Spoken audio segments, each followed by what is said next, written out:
샬롬, 오랜만에 인사드리네요. 여러분, 오늘은 크결과 50화입니다. 남자와 여자의 차이에 대해서 말씀드리려고 합니다. 근데 사실 오늘의 주제는 교회에서 다루는 주제는 아니죠. 이미 이것과 관련된 많은 영상들, 이제 컨텐츠들, 수많은 유튜버들이 이미 다뤘죠. 자, 근데도 불구하고 제가 이것을 다루는 이유는 여러분들의 요청이 있기 때문에 다뤄보려고 하는 것이죠. 저에게 이 주제에 대해서 다뤄달라고 하시는 이유도 성경적인 남녀의 차이와 그 적절한 대화법에 대해서 여러분들이 알고 싶으셔서, 그래서 그런 요청들을 하신 것이었어요. 그래서 성경에 근거한 남녀의 차이와 대화법에 대해서 오늘 말씀을 드리려고 하는데요. 그 전에 한 가지 말씀드릴 부분이 있습니다. 좀 재미없는 부분일 수 있겠지만 여러분들이 이데니 라이프라는 이 채널에 대해서 좀 기대하시는 바가 다 다르기 때문에 이 이데니 라이프가 추구하는 방향성이 어디에 있는지를 먼저 좀 설명을 드리고 이제 뒤에 본론으로 들어가야 될 것 같습니다. 저는 성경주의를 추구합니다. 성경으로 돌아가자는 개혁신앙의 모토를 따르죠. 하지만 성경만을 고집하지는 않아요. 물론 이런 말씀이 있죠. 모든 성경은 하나님의 말씀으로 된 것으로 교훈과 책망과 바르게 함과 의로 교육하기에 유익하니 이는 하나님의 사람을 온전하게 하며 모든 선한 일을 행할 능력을 갖추게 하려 함이라. 그리고 웨스트민스터 신앙 고백에도 이런 부분이 있습니다. 성경의 충족성에 대한 설명인데요. 하나님 자신의 영광과 인간의 구원, 믿음과 생활에 필요한 모든 것들에 관하여 하나님께서 지니신 모든 경륜은 성경 안에 분명하게 기록되어 있거나 또는 성경으로부터 선하고 필요한 논리에 의해 추론될 수 있다. 성경에는 성령의 새로운 계시에 의해서든 또는 사람의 전통에 의해서든 그 어떤 때라도 아무것도 더해져서는 안 된다. 자, 여기 보시면 아무것도 더해져서는 안 된다는 내용이 있죠. 이 교리 내용 때문에 어떤 분들은 성경 이외의 그 어떤 서적이나 공교육 등등의 내용조차도 인정하지 않고 사람을 온전하게 함에 있어서는 오직 성경만으로 충분하다고 하시는 분들이 있어요. 하지만 저는 이 교리가 성경 근본주의를 추구하기 위해서 이렇게 한 것이 아니라고 봅니다. 가톨릭 신앙을 개혁하기 위해서 가톨릭 전통과 비성경적인 그 관례들을 배척하기 위해 세워놓은 그런 교리라고 보는 것이지 성경 유일주의를 추구하는 교리 내용이 아니라고 보는 거예요. 예수님께서도 그 당시 고르반과 같은 그런 종교인들의 전통으로 인해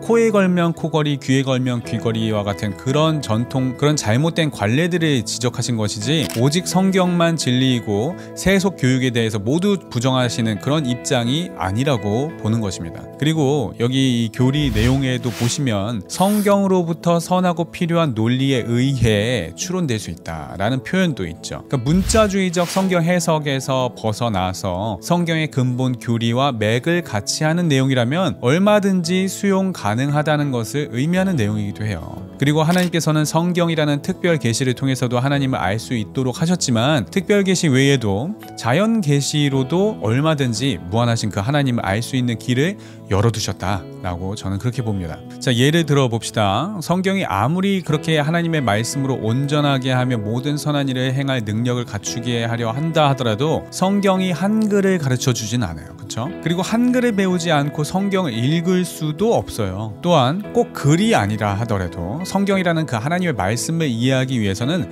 성경에 나온 어휘들을 이해할 수 있는 능력을 갖춰야 하고 이것은 인간의 그 사회화 과정을 통해서 습득되어지는 것입니다. 우리는 성경을 통해서 한국어를 배우지 않습니다. 성경을 통해서 수학을 배우지 않았고 성경을 통해서 F는 MA를 배우지 않았어요. 성경이 미신대륙이 있음을 알려주지 않았고 성경이 스마트폰을 만드는 법을 알려주지 않았고 성경이 스마트폰을 이용해서 어떻게 복음을 전할 수 있는지를 알려주지 않습니다.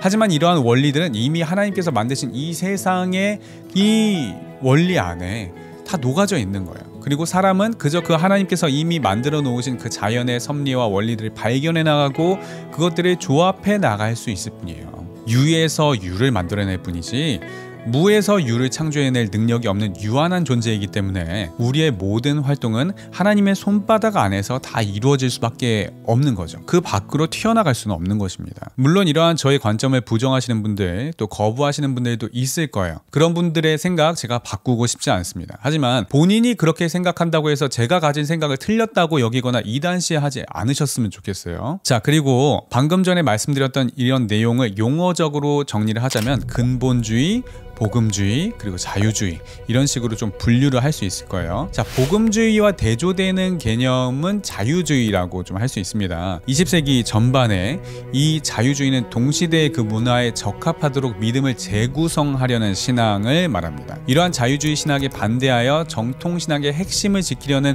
그런 신학을 근본주의라고 하고요. 이때까지만 하더라도 복음주의와 근본주의는 같은 의미로 쓰였습니다. 그런데 이 복음주의가 20세기 후반에 들어서는 두 그룹으로 나뉘어졌어요. 한 그룹은 문화와 또 과학과의 소통을 포기하고 정통신학만을 수호하는 데만 관심을 가지는 그룹, 이 그룹을 근본주의라고 부르고요. 다른 그룹은 문화와 과학과 소통하고 기독교의 사회적 책임도 강조하면서도 근본 교리를 수호하려는 그룹, 이 그룹을 복음주의라고 부릅니다. 그래서 현대 교회에 있어 복음주의라는 개념은 교파를 초월해서 회심과 성결에 집중하면서 자유주의와는 또 다르게 근본적인 신앙을 지키면서도 또 근본주의와는 다르게 사회와 소통하는 신앙을 의미하는 거예요. 제가 한 가지 그림으로 설명을 드리겠습니다. 우리 머릿속을 두 가지로 좀 작업을 해야 하는 거예요. 여기 한쪽에는 성경이 말하는 것이 있습니다. 성경이 말하는 근본 교리, 즉 성경이 말하는 가르침이 차지하는 영역이 있고요. 자, 그리고 또 한 가지는 나의 사고, 나의 가치관, 나의 생각이라는 영역이 있습니다. 자, 그러면 우리에게 어떤 결과가 나타나냐면 어떤 것은 내가 성경적인 것을 갖고 있어요. 우리 가운데 완벽하게 성경적 관념만을 가지고 있는 사람이 있을까요? 없습니다. 우리는 계속 성경을 연구할 뿐이에요. 자, 그러면 솔직히 이 겹치는 부분은 너무 감사한데 이쪽 부분에 있는 거는 아직 우리가 모르는 거잖아요. 그렇죠? 그러니까 우리가 계속 연구해 나가면서 알아가고 있는 거예요. 자, 그러면서 우리는 또한 무엇을 해야 하느냐? 내가 믿고 있는 내용 중에, 내가 생각하는 내용 중에 성경이 말하고 있는 내용과 다른 부분이 있잖아요. 이건 어떻게 해야 할까요? 내가 40년 동안 이렇게 믿어왔는데 가오상하게 가는 길을 어떻게 바꿀 수 있겠어? 이래요? 그럼 안 되잖아요. 그쵸? 여기서 진정한 회개라는 개념이 나타나는 거예요.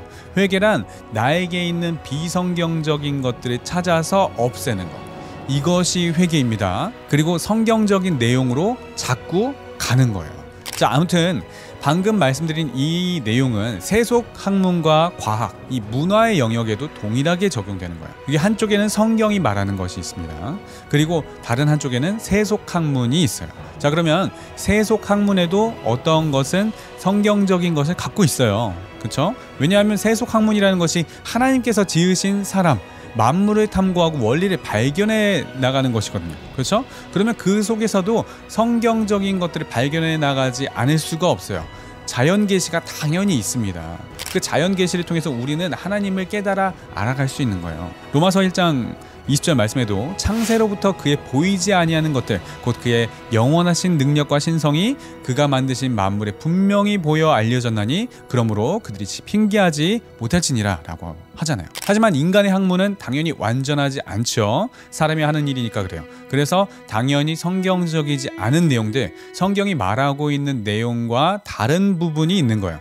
자, 이건 어떻게 해야 합니까? 세속학문 중에서도 비성경적인 것들은 찾아서 분별해서 받아들이지 않아야 하는 것이죠, 더 이상. 자, 근데 세속학문들 중에서 성경적인 것들은 어때요? 이것들은 당연히 받아들여야 되죠. 세속학문의 비성경적인 것들을 거부하려다 보니 성경적인 내용들까지 다 거부해버리면 어떡합니까? 그렇죠? 성경의 내용과 맥을 같이 하는 세속학문의 내용들은 우리가 얼마든지 받아들이고 우리 삶에 적용하면서 성경적인 신앙을 더욱 풍성히 누릴 수 있는 거예요. 자, 예를 들어 베드로전서 3장 7절 말씀에 남편들아 이와 같이 지식을 따라 너희 아내와 동거하고 그를 더 연약한 그릇이요 또 생명의 은혜를 함께 이어받을 자로 알아 귀히 여기라. 이는 너희 기도가 막히지 아니하게 하려 함이라 라고 했습니다. 이 말씀에서 그를 더 연약한 그릇으로 여기라 라는 말씀이 있죠. 이건 약간 수사적 표현이잖아요. 정말 아내를 무슨 그런 용기 어떤 그릇으로 여기라는 말이 아니잖아요. 그렇죠? 자, 그럼 더 연약한 그릇이라고 여기라는 것이 도대체 구체적으로 무엇을 의미할까요? 어떻게 아내를 대하라는 것일까요? 어떻게 여기는 것이 더 연약한 그릇으로 여기라는 말에 부합한 그런 언행, 말과 행동이 될까요? 남편들아 이와 같이 지식을 따라 라고 했는데 여기서 말하는 지식이 과연 무엇을 의미하는 걸까요? 아내를 사랑하라, 그리스도께서 교회를 사랑하심 같이 사랑하라, 존귀하게 대하라. 그게 구체적으로 어떻게 대하는 것을 의미할까요? 남자들이 생각하는 그 사랑의 방법과 여자들이 느끼는 그 사랑의 방법이 과연 정말 같을까요? 어떤 지식을 따라서 사랑을 해야 할까요? 성경이 이러한 것들을 구체적으로 가르쳐주고 있나요? 남녀의 성향과 정서와 감정과 성격과 유형 등등을 자세하게 설명하고 있나요? 아니요.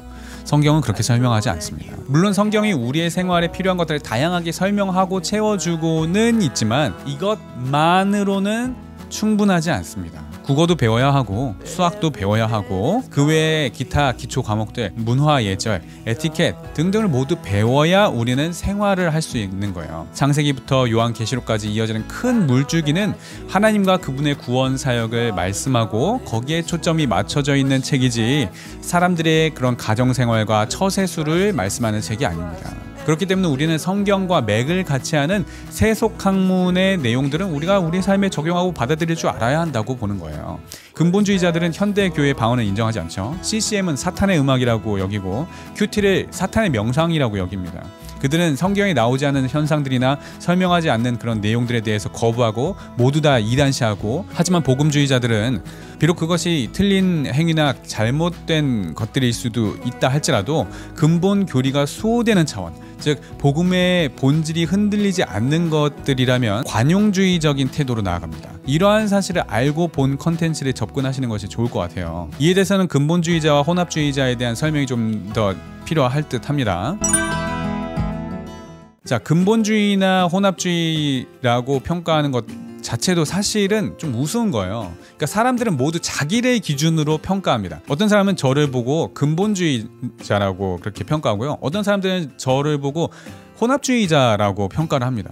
둘 다 맞을 수는 없겠죠? 그럼 둘 중에 하나만 맞는 걸까요? 아니면 둘 다 틀린 걸까요? 그러니까 자기 자신이 잘못된 길을 걷고 있다고 생각하면서 다른 사람들을 판단하지는 않겠죠, 당연히. 모두 자기 자신의 옳다, 맞다, 기준이다 라고 하는 상태에서 남을 평가하는 겁니다. 그러니까 예를 들어서 유대인들에게는 저희 개신교인들은 다 혼합주의자일 것입니다. 그렇죠? 그들은 구약의 정통성만을 인정하는 데 반해서 우리는 구약의 신약이라는 자체적 성경까지 공인된 성서로 혼합을 시킨다고 그들은 생각할 테니까요. 그렇죠? 그러니까 그들한테 우리는 혼합주의자가 되는 것이겠고요. 또 어떤 이들에게는 우리가 근본주의자들이 됩니다. 우리는 66권의 정경 외에는 인정하지 않잖아요. 근데 그들은 66권의 정경 외에도 외경이라는 것을 인정하는 부류의 사람들이 있죠. 그들이 우리를 바라봤을 때에는 66권만 인정하는 우리들이 근본주의자가 되는 것이죠. 자, 그럼 성경 66권만 인정하는 개신교인들은 모두 의견이 같나요? 그렇지 않잖아요. 그렇죠?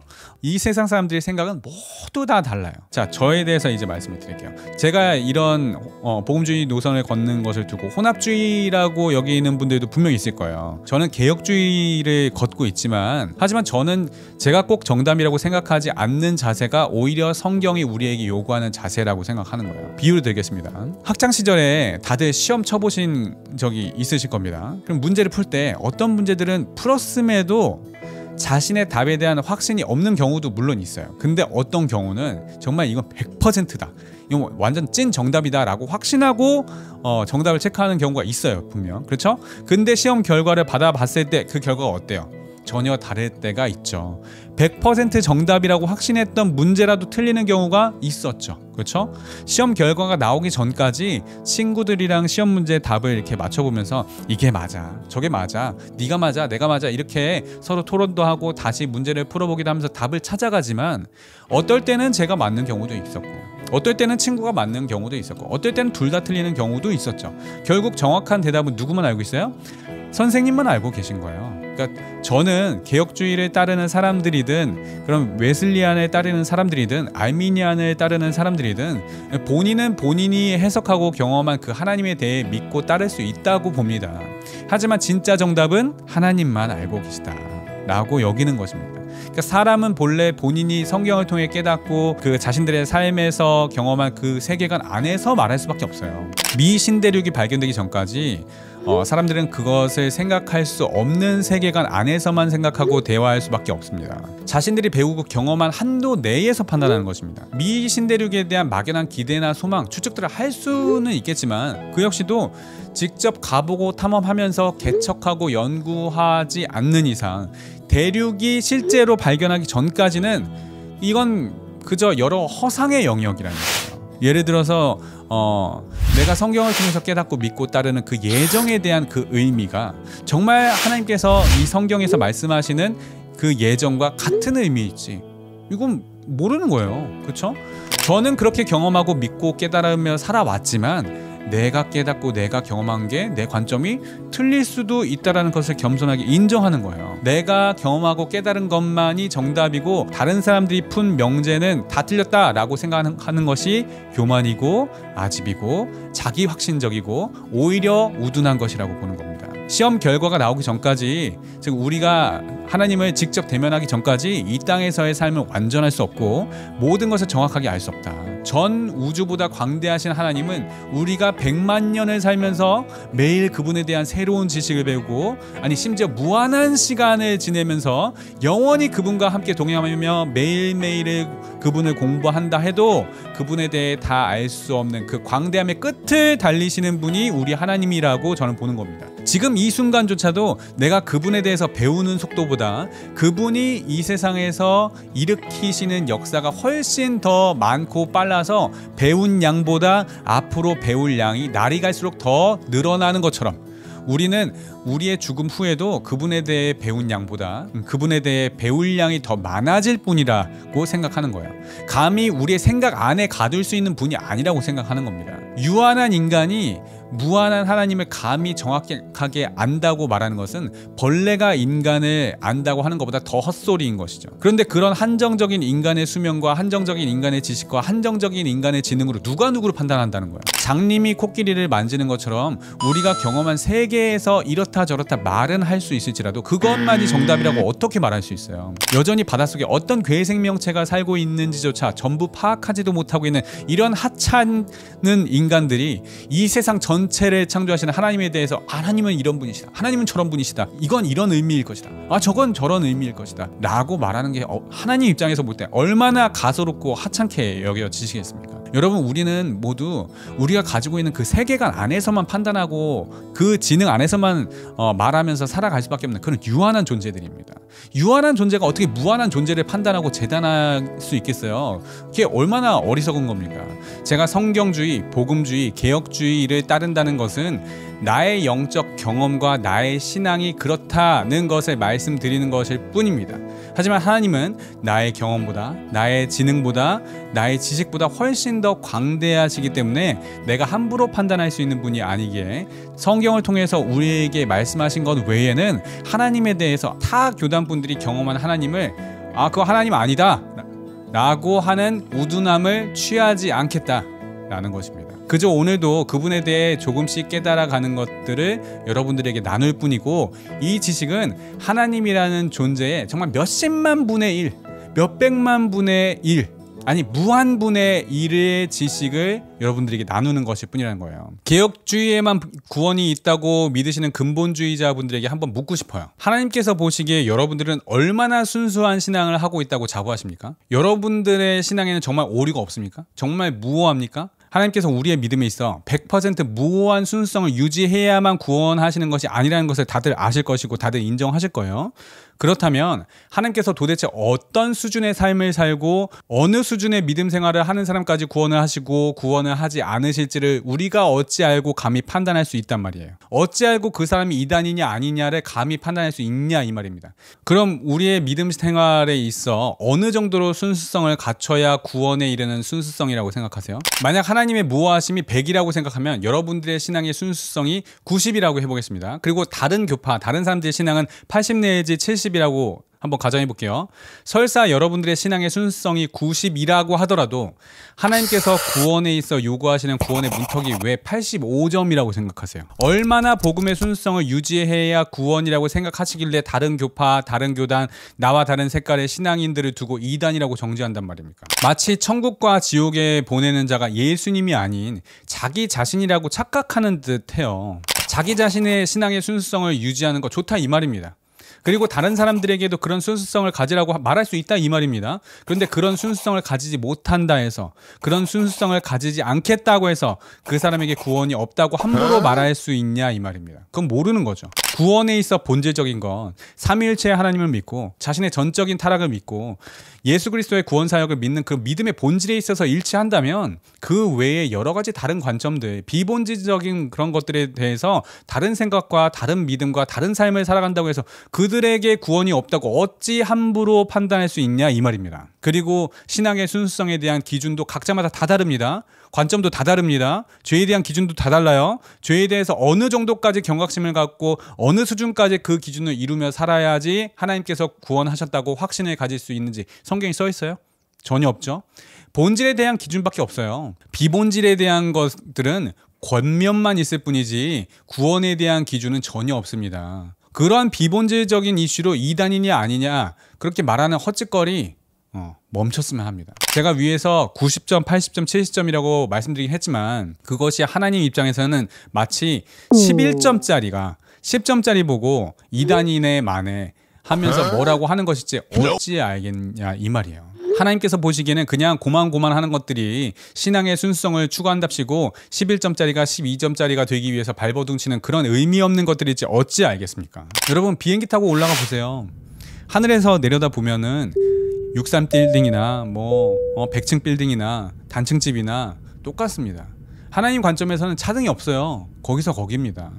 신앙의 순수성을 지켜내려는 방향성 당연히 지켜져야 되겠지만 우리가 아무리 우리 신앙의 순수성을 추구한데 우리가 감히 하나님의 거룩하심과 하나님의 영광에 다다를 수 있겠습니까? 아무도 그럴 수 없다고 봅니다. 제가 혼전순결 강조하죠. 근데 혼전순결을 지킨 사람과 혼전순결을 지키지 못한 사람과 비교해 볼 때 하나님의 관점에서는 독인 객인일 수 있어요. 혼전순결은 지켰지만 그걸로 인해서 종교적인 자기 의와 교만으로 똘똘 뭉친 사람이라면 그 혼전순결이 무슨 의미예요? 그럴 바에야 저는 차라리 혼전순결 못 지켜도 자신의 죄인됨을 깊이 깨닫고 전적 타락을 인정하고 주님께 나오는 이 사람이 훨씬 낫다고 봅니다. 물론 제가 지금 이렇게 말씀드리는 것이 혼전순결 지키지 말라는 의미가 아니에요. 오해하지 마세요.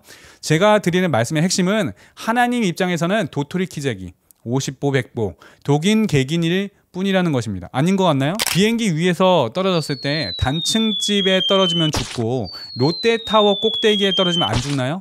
둘 다 죽습니다. 그렇죠? 여러분이 여러분의 종교성, 여러분의 종교적 의, 여러분의 종교적 순수성을 아무리 롯데타워만큼 추구해봤자 그 순수성 여러분의 구원과 아무런 상관이 없어요. 게다가 다른 교단도 아니고 개혁주의 신앙을 추구한다는 사람이라면 우리를 향한 그 하나님의 선택은 무조건적이며 우리는 전적으로 타락했음을 인정하는 사람들입니다. 타 교단 사람들은 개혁주의자들을 비판할 수도 있다고 봅니다. 왜냐하면 그들은 사람의 구원 여부에 있어 인간의 책임을 중시하기 때문에 타 교단 사람들이 개혁주의자들을 비판하는 거 논리적으로 이해가 돼요. 근데 본인이 개혁신앙을 추구한다. 신앙의 순수성을 추구한다고 고집하면서 칼빈주의자라고 하면서 다른 교단을 비판한다? 그건 도무지 제 이해가 안 됩니다. 그런 방법으로 신앙의 순수성을 고집하면 유기자인 사람이 택자로 바뀌기라도 한답니까? 어차피 모든 구원이 다 하나님의 은혜로만 이루어지는 그 하나님의 전적인 주권을 인정하는 그런 사람들이 우리 개혁주의자들 아니에요? 우리 개혁주의자들은 제한적 속죄를 믿는 사람들 아니에요? 개혁주의자들은 그저 전할 뿐이지 자신을 주장하거나 남을 비난하는 자세로 취한다는 것은 그것 자체만으로도 이미 진정한 개혁주의자는 아니라는 말과 같다고 봅니다. 우리는 그렇다는 것은 그렇다고 아니라는 것은 아니라고 말할 뿐이에요. 스스로를 개혁주의자로 천명하면서 자신과 의견이 다른 스람들을 이단으로 정죄하는 거 저 이해할 수 없는 행동이죠.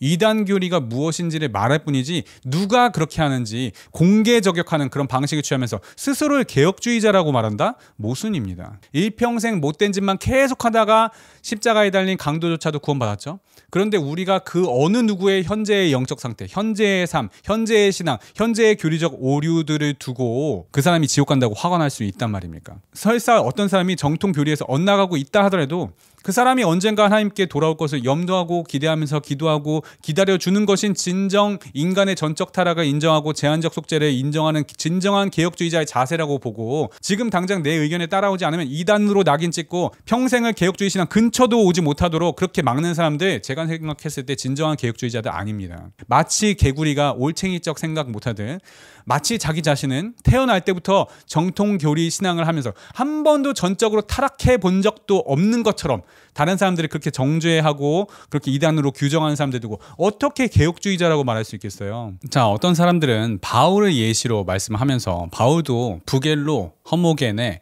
후메네오, 알렉산더, 빌레도, 데마 이런 사람들이 이름을 직접 거론했다. 그러면서 저격했다. 그러니까 우리도 저격해도 된다는 식으로 말씀하는 분들이 있던데요. 바울이 그 사람들한테 지금 우리나라 교계에서 하는 것처럼 사람들한테 회개할 기회조차도 안 주고 그렇게 했을 것 같아요? 설득 한 번 안 하고 그렇게 편지로 공개 저격부터 했을 것 같냐고요. 예수님께서도 이렇게 말씀하셨어요. 1단계는 그 사람과 1대1로 해결하는 게 기본적인 대처 방법입니다.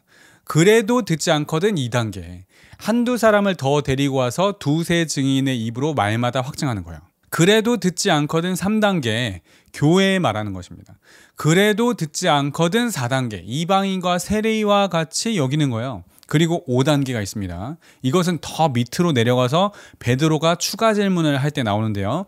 이방인과 세리와 같이 여기라고 하니까 베드로가 몇 번이나 용서해야 하냐고 묻습니다. 그때 예수님께서 이렇게 말씀하십니다. 7번뿐 아니라 7번을 70번까지라도 할지니라고 하셨어요. 그러니까 일단 1차적으로 여기에는 그 어디에도 대중에 공개해서 저격하라는 말이 없습니다. 교회의 말도 듣지 않거든 이방인과 세리와 같이 여기라고 했습니다. 근데 지금 우리 교계에서 하는 거 보세요. 이방인과 세리에게 하는 것보다 훨씬 더 가혹하게 이단으로 규정해서 낙인 찍고 있습니다. 불교나 이슬람교, 타종교 신자들에게는 그래도 그 사람들을 돌아올 수 있는 영혼으로 여기고 얼마나 따뜻하게 잘 대해주는지 몰라요. 근데 자신과 교리적으로 조금이라도 다른 사람들 얼마나 악하게 여기고 사탄처럼 여기고 배척하는지 모릅니다. 일단 이단이라고 한번 낙인 찍히면 영원히 그 꼬리표를 떼지 못하는 분위기로 살아가는 그 사회가 우리 한국 교계인 걸 진짜 모르시나요? 우리나라처럼 유행에 민감하고 좋게 말해서 공동체적인 사고, 나쁘게 말하면 전체주의적인 사고를 가진 국민들의 대상으로 사역하는 이 한국교회 교역자가 이단으로 낙인 찍힌 후에도 정상적인 사역을 할 수 있을 거라고 생각하시나요? 사도 바울이 앞서 말한 그 배교자들의 이름을 편지에 적는데 이런 7위의 과정을 완전 무시하고 저격부터 했을 거라고 생각하시나요? 사도 바울이 이 내용을 정확히 알았을 거라는 것은 사도 바울의 서신의 내용을 통해서도 정확히 알 수 있습니다. 자, 아시다시피 고린도 후서는 고린도 교회에 바울이 보내는 4번째 편지입니다. 처음 한 번의 설득이 아니라는 것이죠. 게다가 방문도 이미 2번이나 했고 지금 이 편지에서는 3번째 방문을 예고하고 있어요. 그리고 나서 뭐라고 합니까? 두세 증인의 입으로 말마다 확정한다고 하죠. 이것은 마태복음 18장 16절 말씀과 정확히 일치하는 내용. 제가 앞서 말씀드린 2단계의 내용입니다. 2절에도 이렇게 말합니다. 내가 이미 말하였다. 이미 수차례 설득을 진행하였다는 것이죠. 편지로도 수차례 보냈고 2번의 대면도 하였다는 것입니다. 그럼에도 불구하고 그들이 회개하지 않았다는 것이죠. 그렇기 때문에 이제 내가 다시 가면 3번의 편지, 2번의 대면을 했는데도 불구하고 돌이키지 않는 자들에게는 바울이 지금 이 고린도 후서를 통해서 3단계의 조치를 취하고 있는 거예요. 자, 근데 그럼에도 불구하고 그렇게 계속 벨리알과의 연합을 하는 자들에게는 이제 어떻게 하겠다는 겁니까? 내가 다시 가면 용서하지 아니하리라. 4단계 조치를 취하겠다는 것입니다. 그런데 이 편지를 쓰면서도 바울은 그렇게 하기를 원하지 않았습니다. 10절에 보면 그 바울의 진심이 나오죠. 그러므로 내가 떠나 있을 때 이렇게 쓰는 것은 대면할 때에 주께서 너희를 넘어뜨리려 하지 않고 세우려 하여 내게 주신 그 권한에 따라 엄하지 않게 하려 함이라. 내가 가서 대면했을 때 그 4단계 조치를 취해서 너희들을 출교시키기 전에 돌이키라고 기회를 주는 것이죠.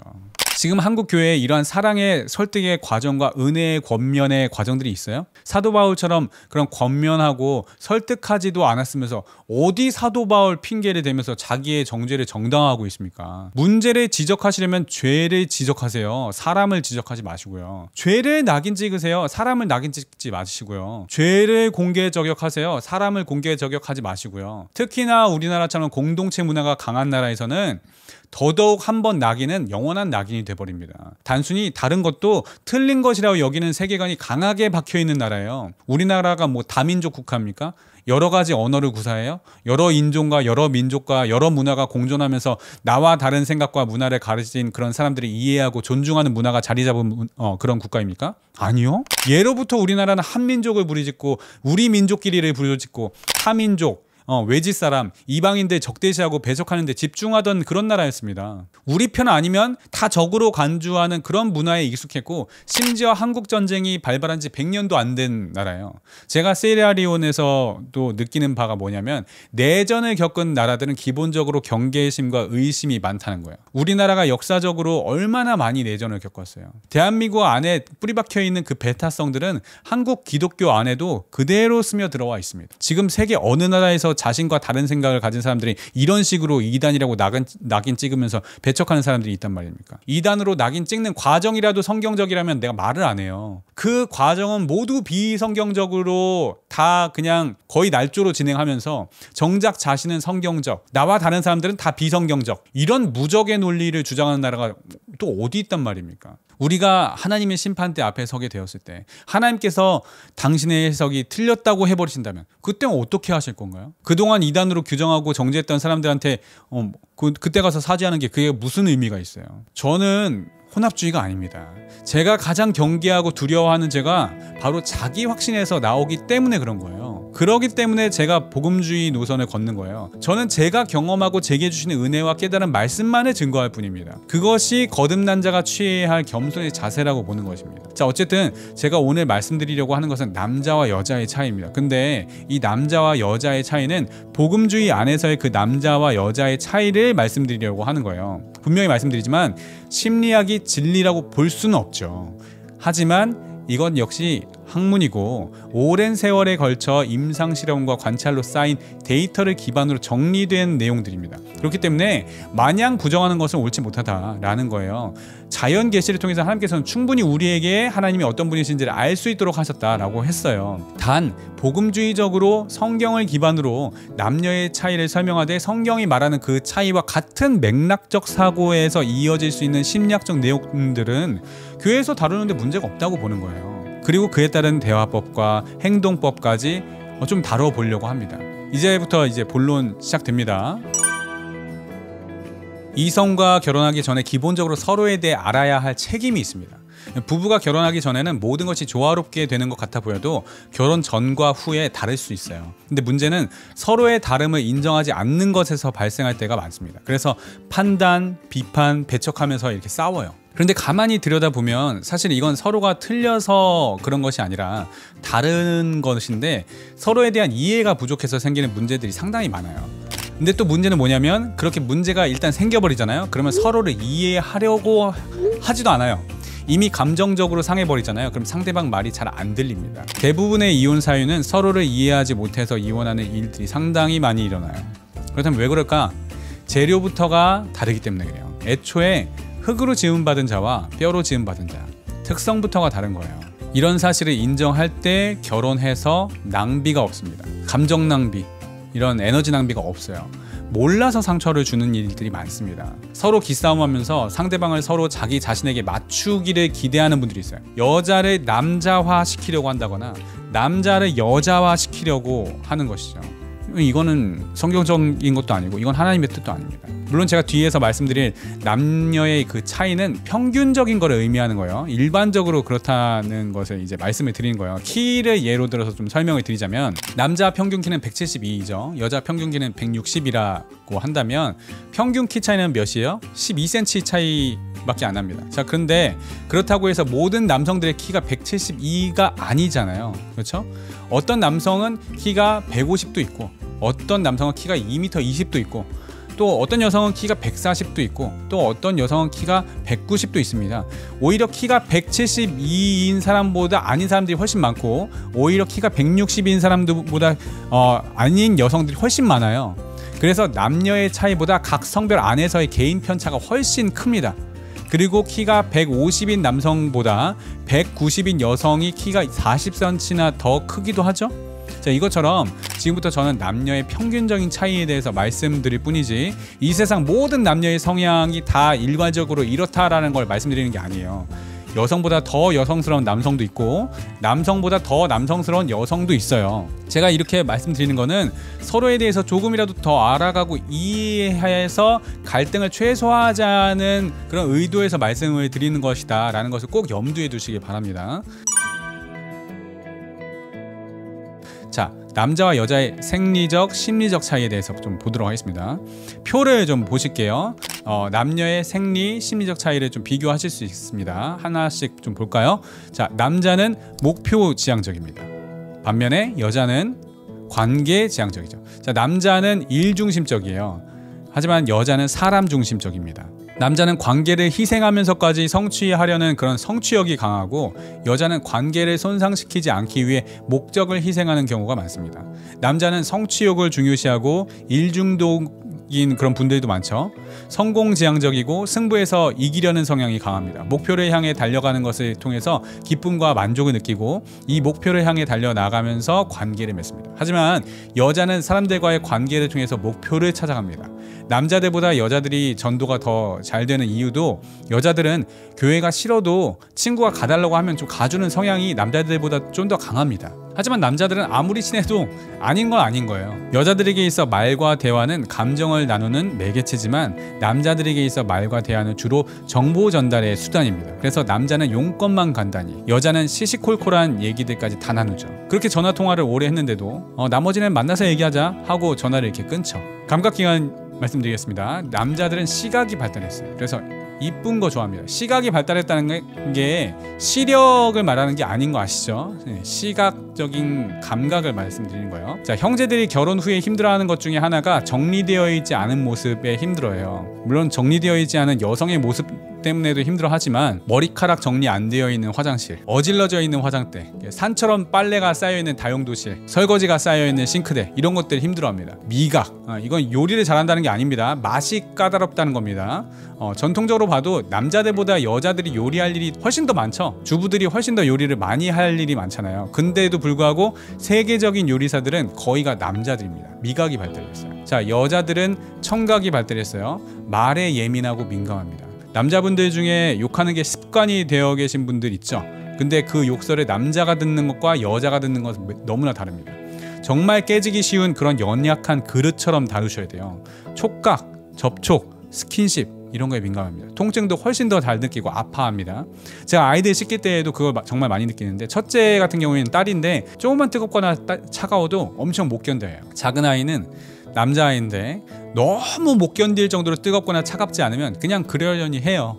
이건 두 아이 모두 갓난아이 때부터 말 한마디 못했을 때부터 다 그렇게 반응했어요. 자, 대인관계입니다. 남자들은 경쟁적이에요. 좀 공격적인 성향이 있습니다. 어렸을 때부터 칼, 총 이런 전쟁놀이 좋아하고 뭐 독립심의 성향이 강하고 혼자서도 잘 노는 편이에요. 근데 여자들은 혼자 있는 거 안 좋아합니다. 함께 있는 것을 좋아하는 편이에요. 물론 이건 저희 아이들은 좀 상반된 편이긴 한데, 아무튼 여자아이들은 칼총보다는 인형, 이런 교감할 수 있는 거, 고무줄 놀이, 소꿉장난, 이런 혼자서는 할 수 없고 누군가와 같이 할 수 있는 놀이들을 좋아하는 편입니다. 협동적이라고 할 수 있죠.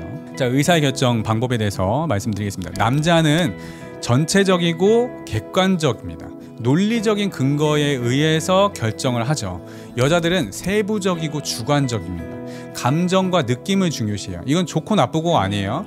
그게 그 사람에게는 중요한 거예요. 어떤 것이 자존감에 영향을 미치는가. 자, 남자는 하는 일과 직업상의 관계 정립에서의 성공에 의거합니다. 그러니까 친구가 한 명이 없어도 만약에 본인이 1000억대 자산가다, 그러면 그 남자는 자존감이 너무나 높아요. 근데 여자가 1000억대 자산가인데 친구가 한 명도 없다, 외로움을 많이 타고 회의감에 빠질 가능성도 많습니다. 여자는 다른 사람들이 그녀를 어떻게 보고 있는가에 자존감이 형성이 돼요. 그래서 여성분들이 인스타 뭐 SNS 하는 거에 대해서 남자분들이 그렇게 예민하게 반응 안 하셨으면 좋겠어요. 사람들의 평판이 자존감 형성에 있어서 굉장히 중요하기 때문에 그렇습니다. 관계 중심적이어서 그래요.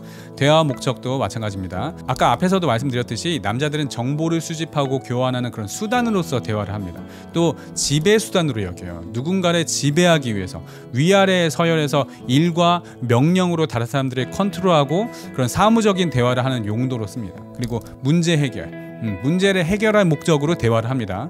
여자들이 고민을 털어놓으면 문제 해결부터 하려고 하죠. 지금 여자들의 대화의 목적은 그게 아닌데 여자는 관계 형성을 목적으로 대화를 합니다. 관계를 맺는 수단으로서 대화가 쓰이는 거죠. 맺어진 관계를 유지하기 위해서도 대화를 합니다. 그러니까 남자들은 대화를 굳이 하지 않고 용건만 간단히 나누는 사이라도 관계에 전혀 이상이 없어요. 근데 여자들은 그렇지 않습니다. 용건만 간단히 하면 오히려 상처받아요. 무성의하다고. 그렇죠? 스트레스에 어떻게 반응하는가? 남자들은 침묵하거나 아니면 화를 냅니다. 동굴 속으로 이렇게 들어가기도 하죠. 말을 안 하고 혼자 있기를 원해요. 반면에 여자들은 대화를 통해서 감정을 나눔으로 풀어냅니다. 말이 곧 치유예요. 그래서 제가 자매들이랑 상담을 할 때는 아무것도 안 해요. 별거 안 해요. 그냥 들어줘요. 일단은 어쩔 때는 별다른 솔루션을 안 줬는데도 혼자 저한테 그냥 얘기하다가 혼자 다 해결됐대요. 그런 경우도 있습니다. 각 남자의 필요 요구에 대해서 말씀드릴게요. 남자는 칭찬과 인정, 존경, 존중 이런 것들을 필요로 하고 여자들은 세심한 배려, 격려, 사랑을 필요로 합니다. 하나님께서는 남자에게 어떤 면을 요구하시는가? 남자가 가정에서 섬기는 지도자가 되기를 요구하십니다. 여자에게는 돕는 배필이 되기를 원하십니다. 자, 발달 기능. 자, 남자는 시공간의 능력이 발달되어 있어요. 가구 배치 이런 거, 공간 능력이 뛰어납니다. 지도도 잘 보는 편이에요. 물론 여자들이 지도를 아예 못 본다는 말 아닙니다. 근데 제 아내는 지도를 잘 볼 줄 몰라요. 가구 배치 전혀 할 줄 몰라요, 제 아내는. 그래서 저한테 이런 거 다 일임하는 거예요. 반면에 여자는 언어적인 능력이 발달되어 있습니다. 저는 사적인 자리에서 처음 만나는 분한테 어떻게 말해야 될지 막 이렇게 몰라 해서 막 굉장히 우물쭈물 걸리는 그런 편이에요. 아이 성향이기도 하고. 근데 제 아내는 너무나 말도 잘하고 저한테 이것저것 코치를 잘해줍니다. 예전에 한 번은 어떤 사람이 저희 아이를 이렇게 칭찬하는데 제가 어떻게 반응해야 될지 모르겠는 거예요. 맞다고 긍정을 하면은 너무 잘난 척하는 것 같고, 아니라고 하면은 그냥 사실을 왜곡시키는 것 같고. 그러니까 제 아내가 옆에서 어떻게 하냐면은 툭툭 치면서 "그럴 땐 감사합니다라고 하는 거야." 이렇게 코치를 해줬거든요. 자, 남자와 여자의 필요. 자, 앞에서 나눴던 이런 차이들을 알고 있다면 서로의 필요를 잘 채워줄 수 있겠죠. 자, 왜 이런 필요에 대해서 알아야 하느냐? 베드로전서 3장 7절 말씀에 남편들아 이와 같이 지식을 따라 너희 아내와 동거하고, 이 말씀에서 남편들에게 아내와 동거하는데 그냥 동거하라고 말씀하시지 않았어요. 그렇죠? 지식을 따라서 하라고 말씀하시죠. 남자와 여자는 죽었다 깨나도 상대방의 입장을 체감할 수 없는 게 이성에 대한 공감입니다. 그렇죠? 그렇기 때문에 우리는 이성에 대한 지식이 필요한 거예요. 특히 이성이 무엇을 필요로 하는지를 알아야 그 지식에 따라 배우자를 대할 수 있는 거예요. 자, 남자의 필요, 인정입니다. 말씀 한 구절 읽겠습니다. 아내들이여 자기 남편에게 복종하기를 주께 하듯 하라. 자, 여기서 말하는 복종은 최종 결정권이 남편에게 있음을 의미하는 거예요. 디모데전서 2장 12절 말씀. 여자가 가르치는 것과 남자를 주관하는 것을 허락하지 아니하노니 오직 조용할지니라. 자, 여성분들은 오직 조용할지니라 여기에 꽂혀 있지 마시고요. 남자를 주관하는 것을 허락하지 않는다는 표현을 함께 봐주셔야 돼요. 자, 우리 크리스천의 기도는 이미 하나님께서 정하신 그 하늘의 뜻이 이 땅 가운데 이루어지도록 간구하는 것이죠. 자, 근데 그렇다면 우리가 원하는 것, 우리가 바라는 것, 우리가 필요로 하는 것 주님께 구할 수 없나요? 그렇지 않죠? 우리는 다 구할 수 있습니다. 하지만 우리가 구한다고 해서 하나님께서 그 기도를 다 들어줘야만 하나요? 그렇지 않죠? 우리가 아무리 기도를 한다 하더라도 최종 결정권은 주님께 달려있는 거예요. 그래서 우리가 기도를 마무리하면서 누구의 이름에 의지해서 기도를 합니까? 예수님의 이름에 의지해서 기도를 마치잖아요. 마찬가지로 아내분들, 여성분들은 당연히 남편분들에게 건의할 수 있어요. 의견을 말할 수 있습니다. 필요를 말할 수 있어요. 하지만 죽게 하듯 하라고 했죠. 자, 최종 결정권은 누구한테 있다? 남편에게 있다는 것을 잊지 말아야 됩니다. 남편이 머리거든요. 도와줄 목적으로 할 뿐이지 최종 결정권은 남자에게 있게 해야 돼요. 말씀 한 구절 읽을게요. 아내들아 이와 같이 자기 남편에게 순종하라. 혹 말씀을 순종하지 않는 자라도 말로 말미암지 않고 그 안에 행실로 말미암아 구원을 받게 하려 함이니. 여성분들은 자기 남편 잘 되게 하려고 이것저것 고쳐주려고 하죠. 어떻게 보면 그게 사랑과 애정의 관심의 표현이잖아요. 근데 남자들은 그것을 자신을 인정해주지 않는다고 받아들입니다. 잔소리 많이 하는 아내를 둔 남편들 잘 안 변해요. 이 영적인 원리예요. 이거는 잔소리는 이미 본인이 결정권을 가지고 이래라 저래라 하는 것이거든요. 에베소서 5장 33절 그러나 너희도 각각 자기의 아내 사랑하기를 자신같이 하고 아내도 자기 남편을 존경하라. 남자는 존경이 곧 사랑입니다. 잔소리로는 남자를 존중하고 존경하는 그런 표현을 할 수가 없습니다. 그러면 남자는 사랑을 느끼지 못해요. 남자를 변화시키는 조종의 원리는 잔소리가 아니라 뭐예요? 칭찬과 격려예요. 당연시 여기는 것은 무시받는다고 생각합니다. 그래서 부탁해도 하려고 하지 않아요. 근데 잘한다 잘한다 하면서 격려하고 칭찬하면 그게 남자들의 동기부여가 됩니다. 남자들은 특별히 도와주고 섬겨준 것에 대해서 당연시 여기는 거 진짜 싫어합니다. 물론 여자들도 싫어하죠. 근데 여자들은 그래도 다음에 또 부탁하면요 그래도 부탁 들어줘요. 근데 남자들은 힘들게 도와줬는데 감사가 없다? 그럼 내가 다음에 또 왜 도와줘? 이렇게 생각해요. 감사의 반응이 없으면 자기 행위를 무시받았다고 생각합니다. 우리가 존중과 존경을 하기 위해서는 그 전에 먼저 전제되어야 될 것이 감사가 전제되어 있어야 됩니다. 솔직히 남자분들 국방의 의무 자체가 힘든 것도 있긴 하지만 그것 자체가 억울한 감정이 드시는 분들은 별로 없을 거예요. 근데 더 힘든 건 뭐예요? 나는 내 나라 지키기 위해서 그렇게 군대에서 뺑이 쳤는데 정작 지킴받은 사람들은 이것에 대한 감사함이 전혀 없이 이걸 당연시 여길 때 억울한 감정이 올라오는 거잖아요. 그렇죠? 그래서 적극적으로 여성분들은 남자분들에게 감사를 표현하셔야 된다는 겁니다. 남자들은 독립성이 강합니다. 그래서 조종받는 것을 싫어해요. 남자들이 전도가 잘 안 되는 것도 그런 이유예요. 교회에 가도 내가 내 발로 가지 다른 사람들이 데리고 어거지로 가는 거 좋아하지도 않고 전혀 내키지 않아요. 조종받는 것을 굴욕적이라고 생각해요. 이것은 가정 안에서도 동일하게 적용이 되는 겁니다. 남자든 여자든 당연히 완전한 존재들이 아닙니다. 남자도 분명 부족한 존재이긴 한데 남자는 기본적으로 여자의 도움을 받아서 하는 것을 즐겨하지 않는 성향도 있어요. 자, 여기서 도움과 섬김은 달라요, 여러분. 섬김은 내가 능히 할 수 있는 능력이 있는데도 불구하고 그 사람의 섬김을 받는 거고, 남자들이 그런 건 좋아합니다. 근데 도움은 다르죠. 도움은 내가 그걸 할 능력이 없어서 도움을 받는 것을 의미하거든요. 다른 말로 하자면 도움받기는 자기 자신이 여자 앞에서 능력이 없다는 것을 인정하는 꼴이 되는 거예요. 그래서 여자분들은 꼭 남자가 도와달라고 했을 때에만 도와줘야 되고, 도와달라고 한 것만 도와줘야 되고, 도와달라는 방식대로만 도와줘야 됩니다. 그 이상을 넘어서면 내가 그것도 못하는 사람처럼 보이냐고 역정낼 수도 있어요. 이것은 성격이 안 좋은 게 아니고 교만한 것도 아니고 남자의 독립적인 성향 때문에 그런 것입니다. 자, 다음 여자의 필요입니다.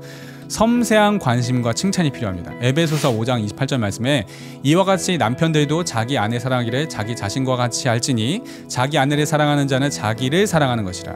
자, 제가 앞에서 말씀드렸듯이 일반적인 관심이 아니에요. 섬세한 관심입니다. 특별히 어떤 관심이냐? 주관적 관심이에요. 이것은 객관적 관심의 정도를 넘어서는 관심입니다. 자기 자신에게 관심을 가질 정도로, 자기 자신을 사랑할 정도로 사랑하고 관심을 가지라는 거잖아요. 내가 나에 대한 사랑과 관심은 무엇을 의미하는 거예요? 주관적인 단계를 의미하는 거예요. 구체적으로 어떤 관심일까요? 변화에 대한 관심. 그러니까 머리가 좀 달라졌다든가, 입술 틴트 색깔이 좀 달라졌다든가, 네일이 좀 달라졌다든가, 귀걸이가 달라졌다든가, 카톡 프로필이 변경되었다든가, 치마가 짧아서 이렇게 앉기 불편한 곳은 좀 피해야 한다든가, 신발을 신고 벗기 불편한 것을 이게 신었기 때문에 신발 벗는 곳은 좀 데이트 장소에서 피한다든가, 많이 걷는 데이트는 피한다든가, 이런 여러 가지 변화에 대한 관심, 이게 여자들의 필요입니다. 에베소서 5장 25절 말씀, 남편들아 아내 사랑하기를 그리스도께서 교회를 사랑하시고 그 교회를 위하여 자신을 주심같이 하라. 자, 예수님께서 자신을 어떻게 주셨죠? 십자가에 달려 죽으시는 사랑으로 자기 자신을 주셨죠. 마찬가지로 남편들에게도 이렇게 사랑하라고 말씀하는 거예요. 뭐 어떻게 사랑하는 거예요? 아내를 위해서 뭐 십자가에서 죽으라는 건가요? 이것은 자기 부인을 의미하는 겁니다. 자기 스타일대로 아내를 사랑하는 게 아니에요. 자기를 부인하는 방법으로 아내를 사랑하는 것입니다. 그 중에서 가장 대표적인 것이 대화입니다. 남자들의 대화와 여자들의 대화는 목적부터가 다른 거 앞에서 보셨죠? 자, 그렇다면 남자들은 직장에서 일을 마치고 피곤한 몸을 이끌고 집에 들어왔어요. 그럼 어떻게 해야 될까요? 피곤하니까 용건만 간단히 아내한테 얘기하고 바로 씻고 자야 될까요? 그게 아니라는 겁니다. 자기를 부인하고 자기 십자가를 지는 방법. 너무나 힘들지만 하루 종일 육아와 집안일로 힘들었을 아내, 말도 잘 안 통하는 아이들 돌보느라 제대로 된 대화 상대도 없이 힘들었을 그 아내의 말동무가 되어주는 것. 너무나 힘든 일이겠지만 자기를 부인하며 아내와 대화하는 것, 이것이 아내들의 가장 큰 필요고 그리스도가 교회를 사랑하는 방법이었습니다. 여러분, 아내들이 산후 우울증에 왜 그렇게 많이 걸려요? 대화를 하면서 감정을 풀어내야 되는데 하루 종일 365일 내내 말동무할 사람이 없는 거예요. 자신의 감정을 이해받고 공감받을 대상이 이 세상에는 하나도 없는 거예요. 남편의 역할이 굉장히 중요합니다. 그리고 감정에 대한 관심, 지금 여자의 감정이 어떠한지에 대한 관심이죠. 형제들은 보통 사건을 나누는 그런 대화를 하죠. 사건과 정보 중심, 그런 논리 중심의 대화를 하죠. 하지만 여자들은 감정을 나누는 대화를 합니다. 그리고 그러한 감정은 빵 한 쪽을 먹어도 감정이 달라요. 어제 빵 한 쪽을 먹은 것과 오늘 빵 한 쪽을 먹은 것과 내일 빵 한 쪽을 먹는 거랑 다 똑같은 시간 똑같은 장소에서 빵 한 쪽 먹는데 다르게 반응할 수 있어요. 분명히 다르게 반응할 수 있어요. 이거 조금 나중에 또 설명을 드릴게요. 자, 남자와 여자의 감정이 얼마나 다른지를 아주 극명하게 나타내주는 예시가 있는데, 원래 여성이었던 사람이 트랜스젠더가 되기 위해서 남성 호르몬을 주기적으로 주사했던 사람이 있었어요. 근데 그렇게 남성 호르몬을 맞으면서 그렇게 살아가면서 남성이 느끼는 감정이 어떤 건지를 표현해준 말이 있었는데, 그 사람이 마치 온 세상이 회색빛으로 변한 것처럼 감정의 요동이 너무 없어서 마치 죽은 사람 같았다라고 표현했습니다. 그래서 결국 다시 여성으로 돌아갔답니다. 그만큼 남성분들은 여성들이 느끼는 그 감정은 우리가 느끼는 것보다 훨씬 더 다채롭고 그 감정의 폭이 훨씬 더 크다는 것을 감안하고 대화를 하셔야 돼요. 베드로전서 3장 7절 말씀에 그를 더 연약한 그릇이요 또 생명의 은혜를 함께 이어받을 자로 알아 귀히 여기라. 자, 이 말씀 오늘 너무 자주 나오죠. 더 연약한 그릇으로 여기라고 말씀하고 있습니다. 이것은 아주 세심한 관심과 배려를 의미하는 거예요. 세심한 배려는 사실 세심한 관심에서 나올 수밖에 없어요. 근데 문제는 여자들은 직접적으로 표현을 안 해요.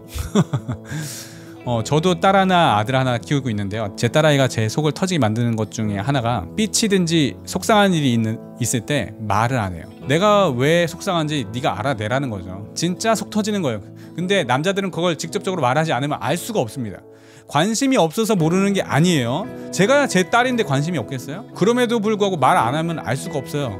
그래서 내가 남자라서 모르나 보다. 그래서 아내한테 물어보면 아내는 좀 알겠지. 그래서 아내한테 쟤 왜 저래 그렇게 하는데 아내도 뭐 자기도 모른대요.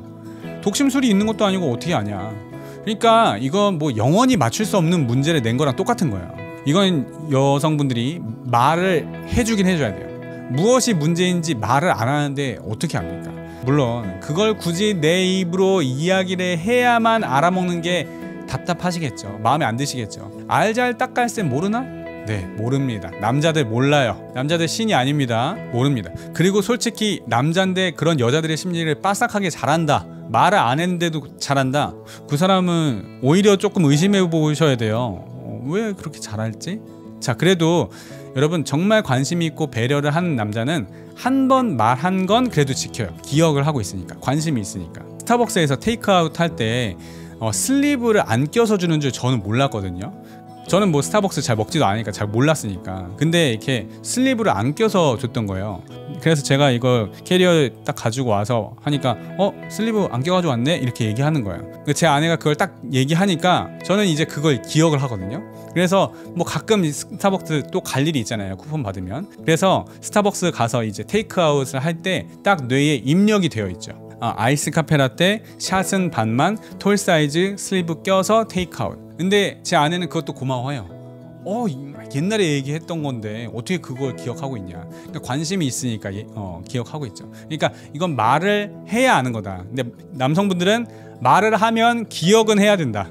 그쵸? 자, 이제 대화법입니다. 해줄 수 있어요와 할 수 있어요의 차이. 자, 남자들은 능력에 대해서 의심받는 거 극도로 싫어합니다. 시간 있으면 형광등 좀 갈아줄 수 있어요? 이렇게 말하는 건 정말 좋은 예시예요. 이렇게 말하는 것은 이미 남성이 형광등을 가는 능력에 대해서는 의심할 여지가 없구나. 그래서 이렇게 이것을 해달라고 부탁을 하는 거예요. 그러면 이런 부탁에 대해서는 남성분들도 기분 나쁠 일이 전혀 없죠. 자, 근데 문제가 되는 발언은 이런 겁니다. 형광등 갈 줄 알아요? 아니면 형광등 갈 수 있어요? 듣는 남성의 입장에서는 이거는 형광등 갈 줄 아냐고 그 남성의 능력에 대해서 검증해보려는 질문으로 들립니다. 그러면 남자 입장에서는 듣는 사람에 따라 좀 다르겠지만 기분이 나빠하는 남성도 있어요. 그리고 또 한 가지는 시간 있으면 이라는 말인데요. 지금 부탁을 하는 입장이잖아요. 근데 시간 있으면이라는 말이 없으면 언제 해달라는 건지 명확하지 않잖아요. 그러면 남자 입장에서는 지금 하던 일이 있는데 여자가 말하면 하던 거 다 멈추고 자기 명령에 따르라는 거냐?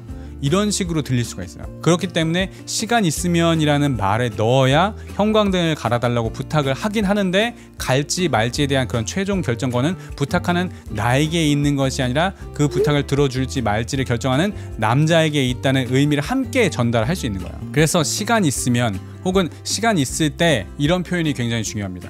남자가 하고 있는 그 일이 내 눈에 아무리 하찮게 보이는 한이 있더라도 시간 있을 때 라고 말씀하시면서 부탁을 하셔야 돼요. 최종 결정권을 남편에게 두셔야 됩니다.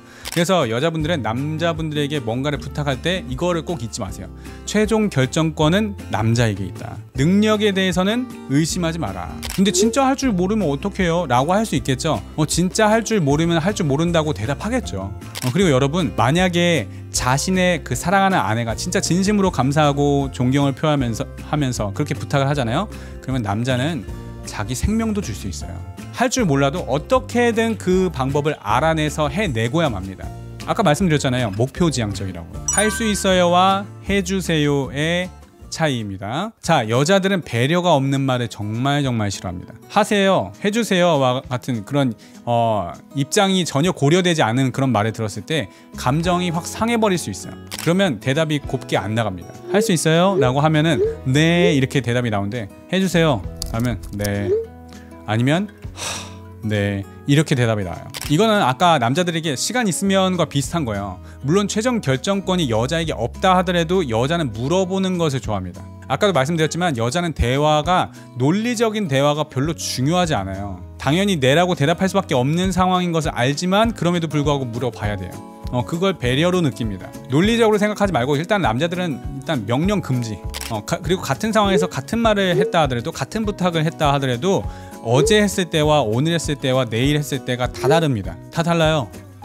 그래서 그 말을 던졌을 때 그 여성의 반응을 보면서 그 분위기를 보면서 가야 돼요. 그러니까 주관적이라고 말씀을 드렸잖아요. 객관적이지 않고 그때그때 그 반응이 다르기 때문에 그 여성분의 감정과 어떤 표정과 뉘앙스를 세심하게 잘 캐치하면서 이렇게 상호작용을 해야 됩니다. 그냥 어제 했으니까 오늘도 되겠지, 오늘 됐으니까 내일도 되겠지 이렇게 하는 방식으로 그 사람을 대하면은 관계가 안 좋아질 수 있어요. 변화에 대해서 캐치를 하셔야 돼요, 여러분. 그 분위기, 그날의 분위기, 그 여성분의 그날의 분위기에 대해서 여러분 잘 캐치하셔야 됩니다. 아무튼 아무리 당연한 거라도 물어보셔야 되고 그리고 분위기를 잘 캐치하셔야 된다는 거. 자, 오늘 제가 이렇게 말씀드린 것 때문에 남자와 여자에 대한 고정관념을 가지라는 게 아니에요. 자, 물론 이거 안 그런 분들이 훨씬 많아요. 남녀의 평균적 차이보다 사람들 간의 개개인의 편차가 훨씬 더 큽니다. 저는 일반적인 남녀의 성향의 차이를 말씀드린 거예요. 어떤 사람은 이런 부분은 맞고 어떤 사람은 아닌 것 같다 생각하시는 분이 있을 거예요. MBTI 마찬가지잖아요.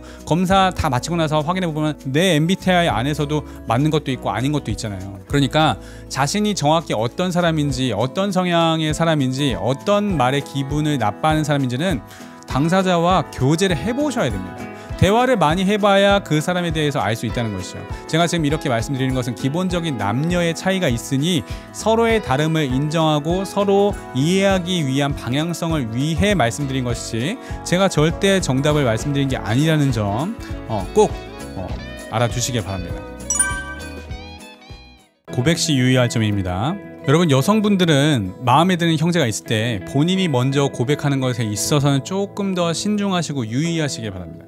이것은 남성에 대한 이해가 좀 더 필요하기 때문이에요. 그러니까 남성분들은 솔직하게 말하면 시각적인 부분에 민감하게 반응하기 때문에 여성의 외모라는 조건이 굉장히 중요한 조건입니다. 다른 말로 하면 여성이 아무리 다른 조건들이 좋다 하더라도 이쁘지 않으면 남성에게 어필이 안 된다는 것이죠. 물론 여성분들도 마찬가지이긴 하죠. 근데 여성분들은 그래도 남성들의 외모가 좀 마음에 들지 않더라도 남성의 성품이 괜찮거나 남성의 재력이 좋거나 남성의 학력이 좋다거나 집안이 좋다거나 그러면 그 사람이 좀 다르게 보이는 경향이 조금 있어요. 근데 남자는 그런 게 거의 없는 분들이 많아요.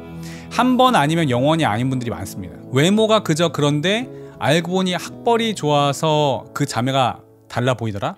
그런 일은 좀처럼 발생되지 않아요. 외모가 그저 그런데 알고 보니 그 자매의 재력이 좋아서 그 자매가 달라 보이더라? 그런 일은 좀처럼 발생되지 않아요. 오히려 그런 부유한 여성의 경우 남자 입장에서는 심지어 오히려 부담스러워하는 경우도 있습니다. 외모가 그저 그런데 성품이 좋아서 신앙이 좋아서 그 자매가 달라 보이더라? 있긴 한데 솔직히 많지는 않아요. 제가 크리스천 결혼관 학교 진행해보면요, 물론 남자도 여자도 다 몰표가 많이 나오긴 해요. 근데 여자들의 몰표는 그래도 좀 다양합니다. 어떤 사람 성품이 좋아서 몰표가 이제 진행이 되고, 어떤 사람은 외모가 좋아서 몰표가 진행이 되고, 어떤 사람은 직업이 좋아서 몰표가 진행이 되고. 근데 남자들 몰표는 아주 명확해요. 이쁜 사람한테만 갑니다. 네.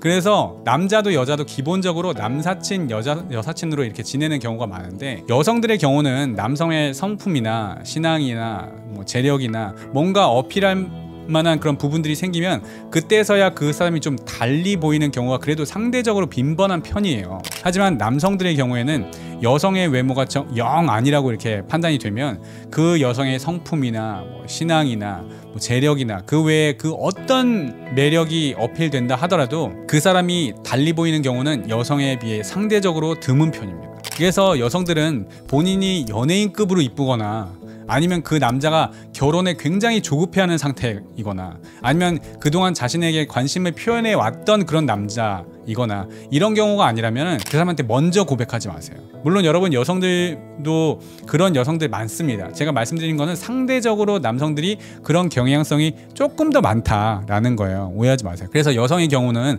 남성들에게 먼저 고백하는 것을 조금 유의하시길 바란다는 거예요. 그리고 남성들은 정복력이 있어요. 남성마다 이렇게 정복 욕구가 충족되는 경우는 굉장히 다양하긴 한데요. 그걸 어떻게 확인할 수 있냐면 그 사람의 스탠스가 변하는 경우 그걸 확인할 수 있어요. 예를 들면은 어떤 남자는 사귀기 전까지는 막 사귀어달라고 간쓸게 다 빼줄 것처럼 그렇게 하다가 사귀기 시작하고 조금 지나면 남녀의 그 갑을 관계가 바뀌는 경우가 있어요. 그 남자는 사귀는 것만으로 정복 욕구가 충족이 되는 남자고요. 어떤 남자는 스킨십, 그러니까 스킨십 하기 전까지는 막 하늘의 별도 따라줄 것처럼 그렇게 하다가 스킨십 하고 나면은 남녀의 갑을 관계가 바뀌는 경우가 있습니다. 그 남자는 스킨십만으로 정복 욕구가 충족이 되는 남자고요. 어떤 남자는 결혼이에요. 그러니까 결혼하기 전까지는 이것저것 막 이렇게 홍반장처럼 막 다 도와주고 간쓰게 다 빼주다가 결혼하고 나면 남녀의 갑을 관계가 바뀌는 경우가 있죠. 그 남자는 결혼이 정복 욕구가 충족되는 그런 남자입니다. 다 별로죠? 네, 다 별로입니다. 그런데 실제로 그렇습니다. 그래서 여성분들은 남성의 정복 욕구를 채워주는 방식으로 교제하고 연애하면 본인이 을이 돼버리는 거예요. 물론 그렇다고 제가 여러분들에게 밀당을 하라는 건 절대 아닙니다. 당연히 상대방에게 헌신하고 베풀어야 할 것은 베풀어야죠. 하지만 지켜내야 할 가치들은 여러분들 반드시 지켜내셔야 한다는 거예요. 그것은 여러분들 스스로를 지키는 길일 뿐만 아니라 그 남자의 관계에도 지킬 수 있는 거예요.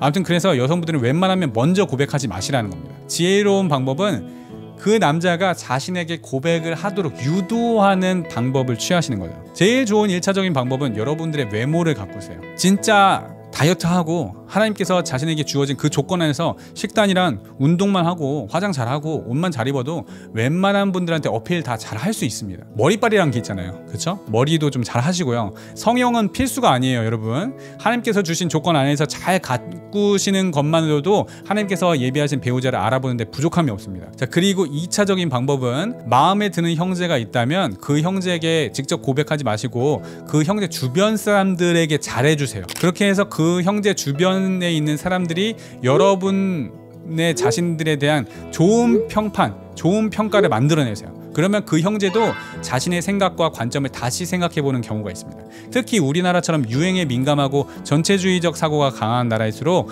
주변의 평가를 통해서 관점이 옮겨가는 경우가 상당히 많아요. 그 형제 주변 분들에게 잘해주시고 때로는 그러니까 나를 놓치면 안 되겠다는 그런 생각을 할 수 있는 기회를 만들어주세요. 어떻게 할 수 있느냐, 요거는 여러분들이 알아서 하셔야 됩니다. 저는 이 정도까지만 말씀드리겠습니다. 남성분들은 사실 그럴 기회가 상당히 많아요. 여성분들이 남성분들에게 매력을 느끼는 경우는 상당히 주관적인 경우가 많습니다. 정말 때로는 수련의 시간, 남성 청년이 방석 정리할 때 살짝 드러나게 되는 그 팔뚝의 잔근육, 뭐 이런 진짜 별거 아닌 것에도 갑자기 그 사람이 달라 보이는 경우가 많아요. 찬양 인도하는 오빠의 중간 간주 때 치는 멘트 후에 퍼지는 딜레이, 진짜 별거 아닌 것에 그 사람이 달라 보이는 경우가 종종 있어요.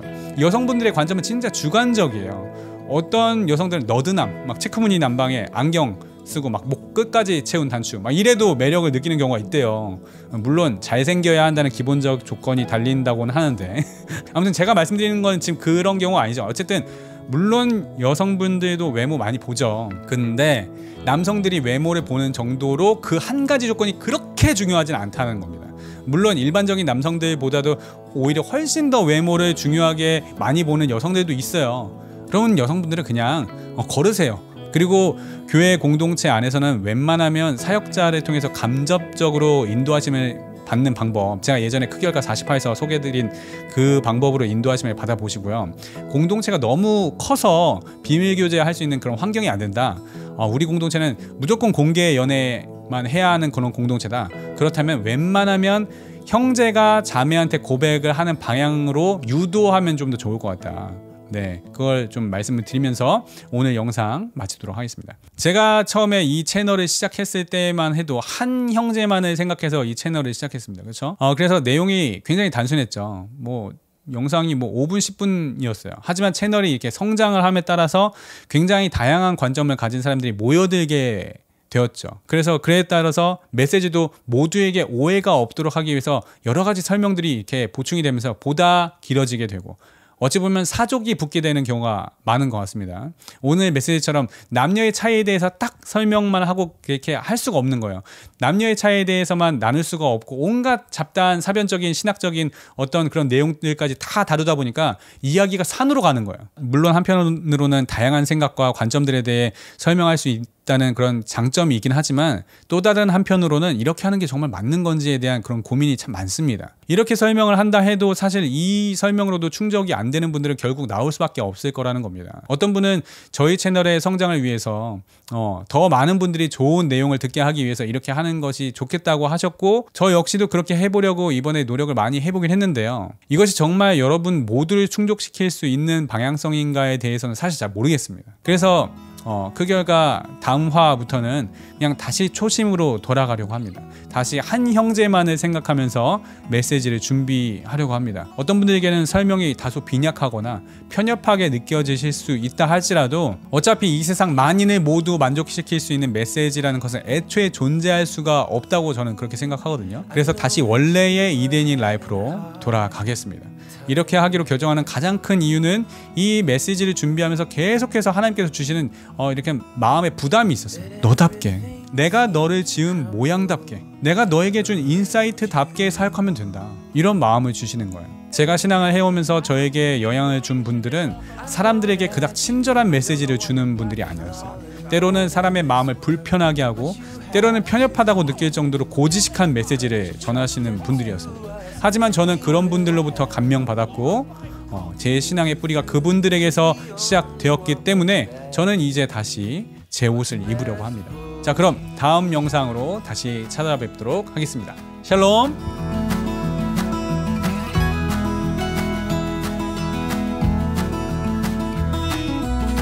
I know that you were having trouble.